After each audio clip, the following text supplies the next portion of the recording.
What if you pose as a valet driver so you can steal people's houses, but when you break into a rich man's house, you are horrified to see a girl tied up in a chair? You panicked and left her. You went to the cops, but they did not believe you. Harassing him. Now, in the turn of events, the man is after you. Welcome to What a Story. Sean is a Portland resident who enjoys taking pictures. His girlfriend, Riley, visits him. While they are having fun, Sean snaps a photo of Riley. He is in awe of her beauty. Riley advised Sean to be careful with her pictures, or she'll get in trouble after he posed provocative photos for him. It is then revealed that Riley is a business major, but Sean is a struggling artist who is working hard to make ends meet. Later, Sean searches the trunk of his car for a ring. Sean travels to see his brother and mom. Ultimately, he presented the ring to her mother as a birthday present. She was astounded at the cost and the source of his funding. Sean claimed that his coworker gave him a fantastic discount on it. His stepfather Don offers Sean a job working as a professional photographer, but Sean refuses.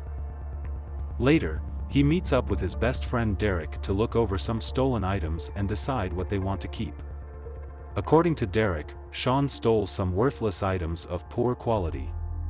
The finest gift they received was a gift card to a nearby shop. Sean and Derek work as valets for the restaurant Nino's. They discuss their pay with Nino, the restaurant's owner. After being convinced by the benefits to the restaurant, he ultimately agreed to the pay. The two cheerfully welcomed a family when they entered the business. Sean told the mother to enjoy their evening, and she said she would try. Derek quickly grabs their vehicle. While on his way, Sean phones Derek, who warns him not to rob them because they are good people, but Derek claims that since they drive a Range Rover, they should be okay. He found the family house, and he began to explore. At the restaurant, Nino greets the family. While looking for more stuff to steal, Derek noticed a dog in a dim-lighted room. It began pursuing him inside the house. Although he managed to hide in a room, the dog was able to open it. In the end, he was successful in leaving the residence, and went back to the restaurant. The two guys were delighted to see that the next guest was driving a fancy car. He's a rich guy named Cale, who sternly orders the guys not to mess with his car. Sean drives his vehicle to his home. Sean is astounded by how large it appears from the outside.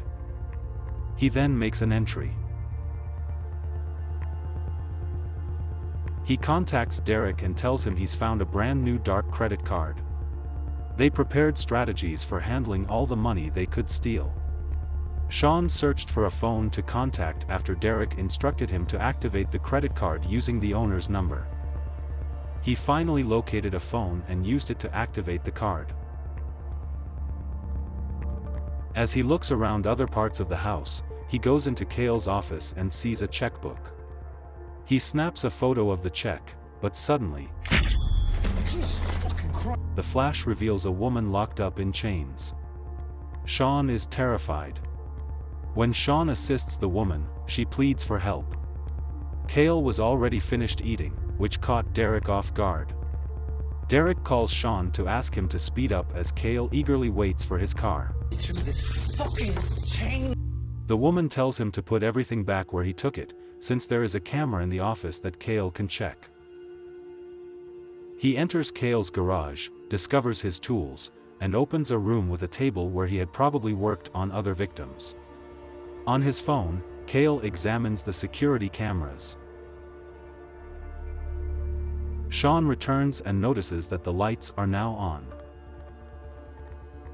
He fled the area out of fear. Oh, fuck. Sean is forced to bring the car back to the restaurant.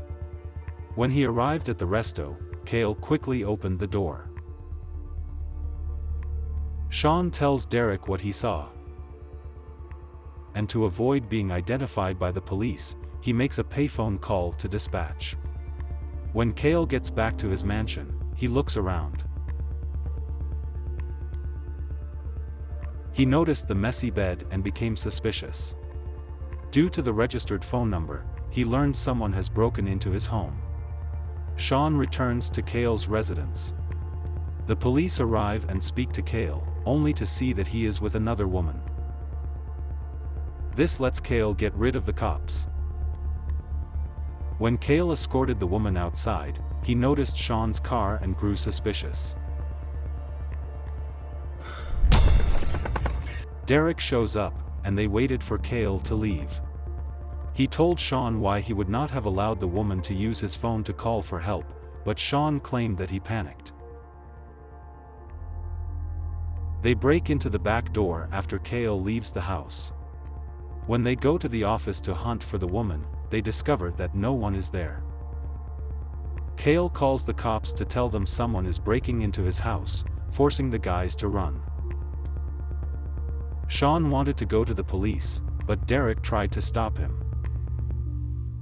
Sean questioned what he would do if Derek's sister were involved. Derek worries that he may go to jail if Sean reports something to the police. Sean stated he would go alone. The woman is taken from Cale's home and driven to a cabin outside the city. To prevent her from screaming, he places a shock collar on her. She is then placed inside a cage. Sean goes to the police station and claims that he robbed Cale's house when he found the girl. Detective Wayne is reluctant to believe Sean because of his prior misdeeds, but Sean is adamant that what he witnessed is real. Sean stated that as long as the detective helps the woman, he doesn't care if he goes to jail. The detective travels to Cale's house to look around. He told Cale he was looking into a break-in during their conversation. Cale said that he had gone to the grocery to buy some milk when the detective inquired about his whereabouts the previous evening. When they got to the garage, Cale noticed that one of the tools was missing. When the investigator questioned Cale whether he knew anyone who wanted to harm him, Cale responded that the ex-boyfriends of the woman he was dating had been phoning him on prank calls. Sean receives an update from Detective Wayne, who believes that Sean is fabricating stories because he is a jealous boyfriend. The detective tells Sean to leave Cale alone after he decides not to press charges, but if he wants to file a missing person report, he should go to the FBI. After watching his video footage, Cale installed a tracker on Sean's vehicle. Sean visited the FBI. An agent then instructed him to return home because everything had already been taken from there. Cale observes Sean as he leaves the building. When he saw Sean getting frustrated, he changed his mind about injecting him with a drug. Later, when Sean is in the shower, Cale comes into his house and steals his computer's data. He visits Sean's Facebook page to break up with Riley, writes her a rude comment, and then sends the dirty photo of her to all of her classmates. Cale poses as a client and threatens Nino, alleging that his establishment employs crooks who have stolen from them.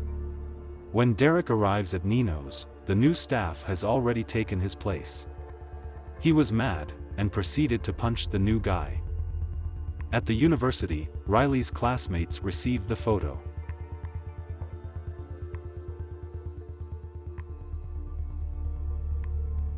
She left class in embarrassment. Riley calls Sean and calls him an asshole. When Sean visits and tries to explain, she orders him to leave. Sean comes outside to find his car vandalized with a brick through the windshield, broken glass, and slashed tires. After nearly hitting Sean with his car as he passes, Cale contacts Sean to inform him that he is his prisoner. When Sean arrived at his house, he learned that his stepfather had been dismissed, after Cale had placed $10,000 worth of corporate property in his truck, while his mother had been suspended from the hospital, following an accusation that she had abused a kid. Then, he acknowledged that he was to blame for everything. While Riley is walking, she is attacked by Cale, throwing her down some stairs. Sean realizes he can alter the woman's photo to get Cale's address while his family prepares to depart. The family goes to a hotel for the time being while Sean takes his stepdad's truck. The FBI matches the missing woman and finds out most of his victims are in Portland. Sean receives a phone call that Riley is in the hospital. He visited her and explained what had happened. Riley writes on a paper to send Sean away. Sean phones Derek to tell him about Riley. He advised Derek to be vigilant. Then out of nowhere, Cale attacks Derek using a bat. After a struggle, with Sean on the other end of Derek's phone, Cale shoots Derek in the head and stages it as a suicide. Sean sees Cale pick up the phone, and he screenshots Cale's face. He transmits the photo to the FBI agent. To find further clues, Sean returns to Cale's house. He found Cale's hideaway's address using his car's GPS. He then discovers that Cale planted a bomb in the kitchen. In a hurry, Sean drives Cale's car out of there, just as the house explodes. Sean heads over to Cale's cabin. The FBI found out that Cale was born to a wealthy father who valued his horses over him. Cale had a crush with his father's hired hand and sought to break in a wild horse to impress her. The horse dies, and when she threatens to tell Cale's father, he kills her. From then on, Cale became a psychotic serial killer who abducted and tortured women before murdering them. Sean finds the house and the woman inside. But Cale assaults him with a shovel and knocks him unconscious. As Sean awakens, Cale has the woman standing over a pit he dug. He wanted Sean to see while he shot the woman. As a result of framing Sean for the woman's murder, Cale informed Sean that the FBI would not be hunting for him. He ensured that Riley's assault and Derek's murder pointed to Sean. The woman makes it out alive, and finds bodies in the pit. She succeeds in climbing from the pit, and striking Cale with a shovel. They flee, but Cale is pursuing them with his gun. When Sean comes across an axe, he unintentionally breaks the blade off. Sean begins to hit Cale with the axe's handle, and eventually, Cale falls to the ground.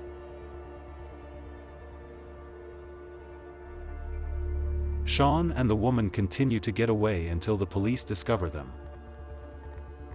The agents then visit the cabin where they discover Cale bound to a chair, and yelling furiously.